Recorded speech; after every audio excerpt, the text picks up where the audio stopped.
What's up, everybody? Welcome to the JunkieXperience YouTube channel where we serve your addiction for all things entertainment. And I am back. Yes, I am back and in full effect with another flashback of the week. So let's get into it. So this week we are going to be talking about 2000s action movie Gone in 60 Seconds. When I tell y'all, this movie really shaped me into like the car fanatic that I am today.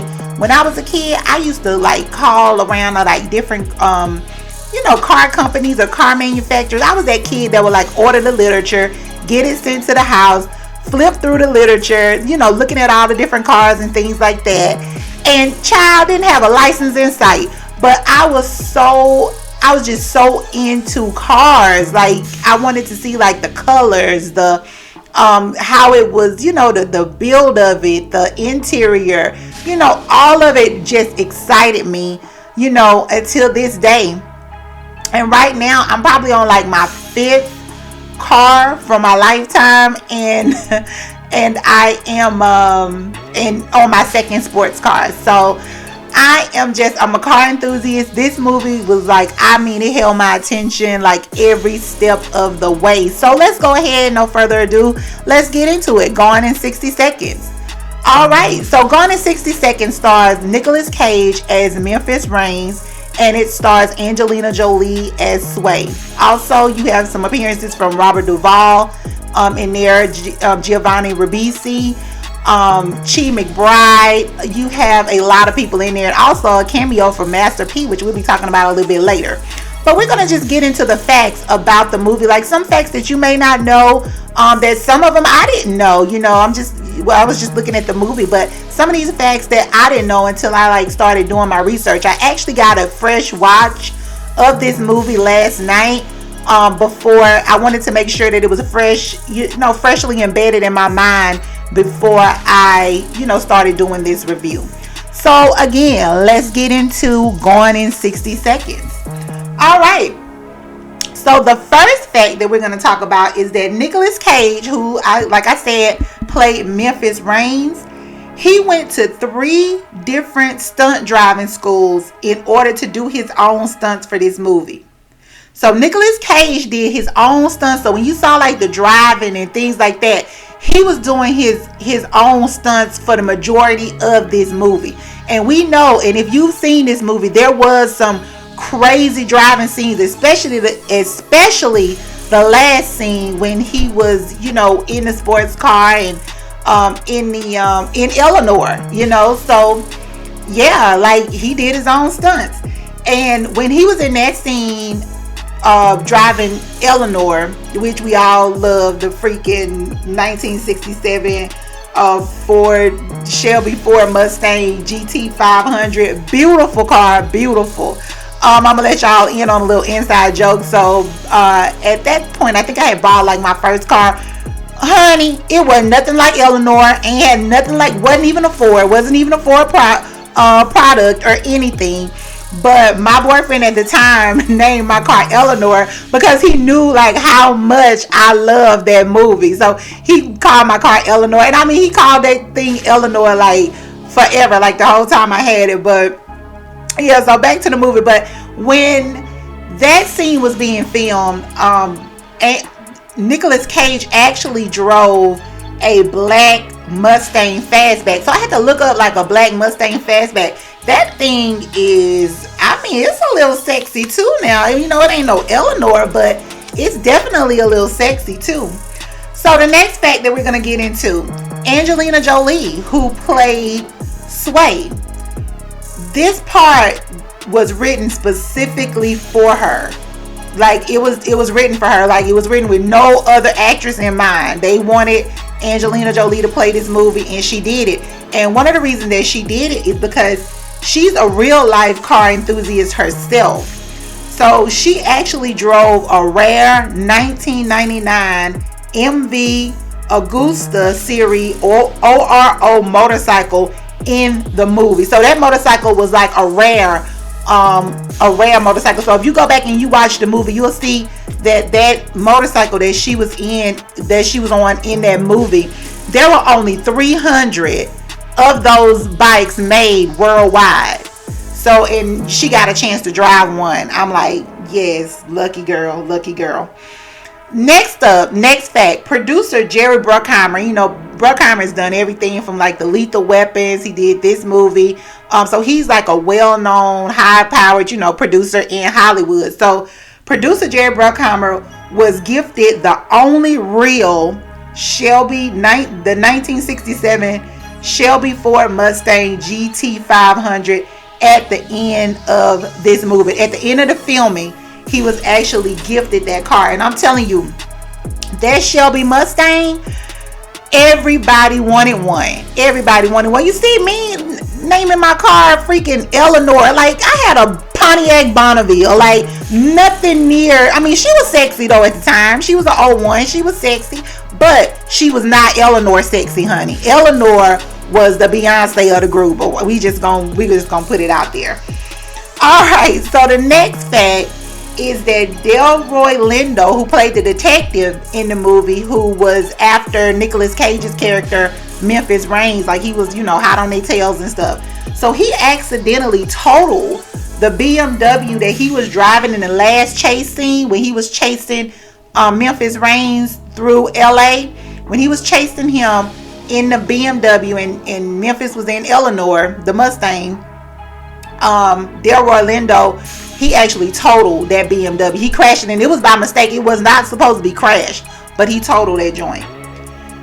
Next up, interesting fact that I didn't know was that Timothy Olyphant, who also played a detective, he kind of played like Delroy Lindo's character's partner. He was kind of like the little flaky dude that, you know, said things and they just didn't come out right or whatever, because Delroy Lindo's character actually checked him in one of the scenes when he said something about his wife being mean or whatever. But I did not know that Timothy Olyphant, he played Detective Drykoff in this movie, and he's widely known as Raylan Givens from Justified.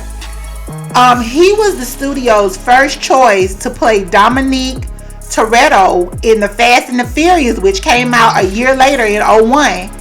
He was Timothy Olyphant was to play Dominique Toretto, but he declined the role. So I don't know like why he declined. Maybe not fast, but Gone in 60 Seconds, he was just, maybe he just didn't want to go down that road again of playing another movie, you know, dealing with cars and stuff like that. But he did decline, and that's when that role went to Vin Diesel. That's something that I did not know until I started, like, you know, doing research. And when I look at it, so I was looking at like some pictures of Timothy Olyphant from back then, and I was like, he really resembles Paul Walker a lot. Like, they look like they could have been like brothers or cousins or something. And I'm thinking, like, I think they made the good choice by choosing Vin Diesel, because, you know, Vin brought something different. He brought like a little bit more, he just brought something different. Like, it would have just been two white guys, you know, in this movie, you know, not taking anything away from them because of that, but I think Vin Diesel brought something a little bit different to it, and, you know, what's meant to be is meant to be. So Vin Diesel ended up with that role.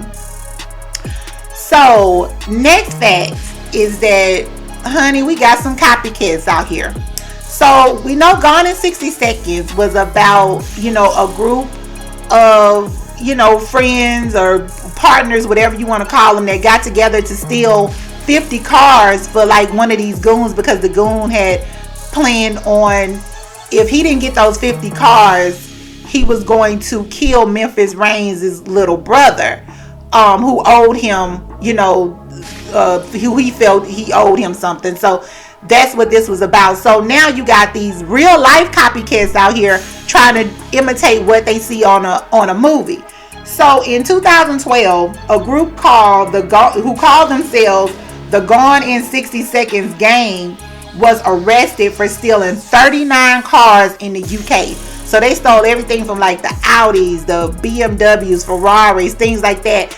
The cars that they stole totaled about, I want to say, 1.25 million pounds. And they were arrested for that, and that was back in 2012. But, you know, they say rap music is so influential, which it is. But I mean, these movies, these action movies and things like that will, hype people up too to go out and, commit these stupid crimes like this. But yeah, that was crazy. I didn't know that either until I started, doing a little bit more research. Next fact, Nicolas Cage, who was also a car enthusiast in real life before he started having money troubles, had his Porsche convertible stolen a year after this movie came out. And guess what, child? The police did find his Porsche convertible, but they found it at the bottom of the lake. So that's that. Next fact. Alright, I got a question for you. What does the mob drama The Godfather have in common with Gone in 60 Seconds? I'm waiting. Alright, I'll tell you. So Robert Duvall, who plays Otto, so he's like, that kind of like mastermind type, he's that planner in the movie, that's gonna help them, get these cars. Like, he's like the old head who's like been around this business and knows what's what. So Robert Duvall, who plays Otto, actually appeared in the 1972 The Godfather, which featured Scott Caan's father. So Scott Caan played in this movie in Gone in 60 Seconds. So his father, James Caan, was in The Godfather with Robert Duvall. And The Godfather was directed by Nicolas Cage's uncle, Francis Ford Coppola. I did not know until I started doing research again that Francis Ford Coppola and Nicolas Cage were related. Like, I had no idea that, Nicolas Cage's last name is really Coppola. And I guess Cage is just his stage name. So, yeah, that was an interesting fact to me. Also, another interesting fact was that Gone in 60 Seconds cast includes 3 Oscar winners. Those 3 Oscar winners are Angelina Jolie, who won an Oscar for her role in Girl Interrupted, Nicolas Cage, who won an Oscar for Leaving Las Vegas, and Robert Duvall, who won an Oscar for his role in Tender Mercies. So yeah, they had some heavy hitters on this thing, y'all. And the final fact that I want to talk about, and I told y'all earlier that I was going to mention this in, within this show, that Master P made a film cameo as Johnny B.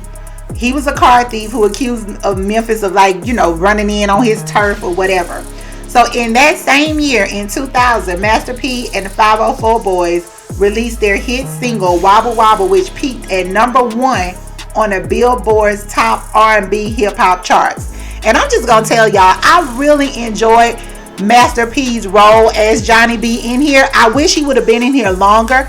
They call it a cameo, but I consider a cameo as like just a little walk-on role where, you may come in and, do a little something, say like a one-liner or whatever. But he actually had a nice little part in here. I just wish it would have been a little bit longer, but it kind of brought that comedy element to this action film. So guys, that's everything that I wanted to talk about Gone in 60 Seconds.